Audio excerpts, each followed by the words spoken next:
Greetings everyone, I'm Stephen Gong from the Material Science Department at Seoul National University.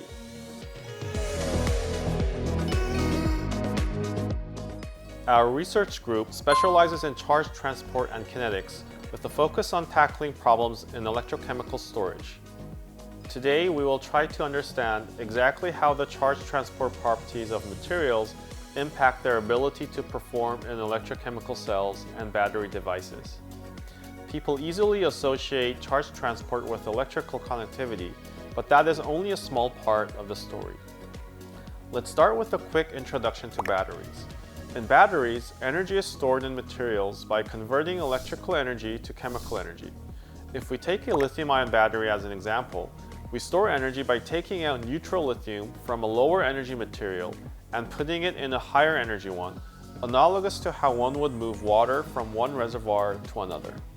But instead of directly transporting neutral lithium species, an electrochemical process is used where we separate lithium into an ion and an electron, raise the energy of the electron, and combine them to put it in the higher energy reservoir. This separation allows us to electrically control the process. We can already see the first point here.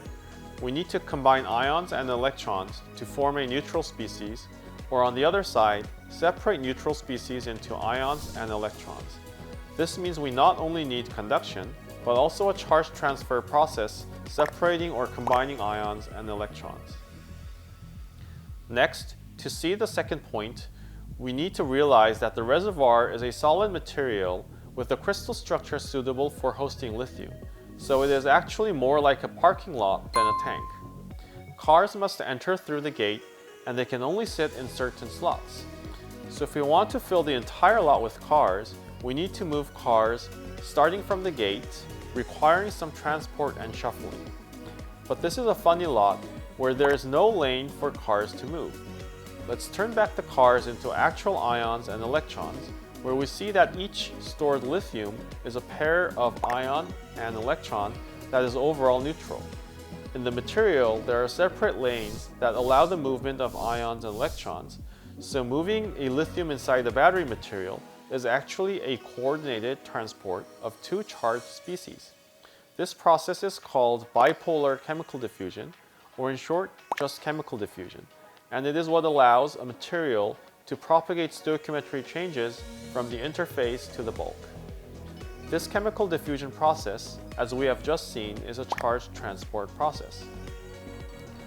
The last point I will make is related to this ion path in between, which is the electrolyte of an electrochemical cell. Because of charge neutrality, it is not just lithium ions that are in the electrolyte, but there are also negatively charged counterions. These also conduct electricity. So when we shuffle lithium ions between the reservoirs, the counterions also move, but they don't get in or out of the reservoirs because they don't participate in the reaction between lithium ions and electrons.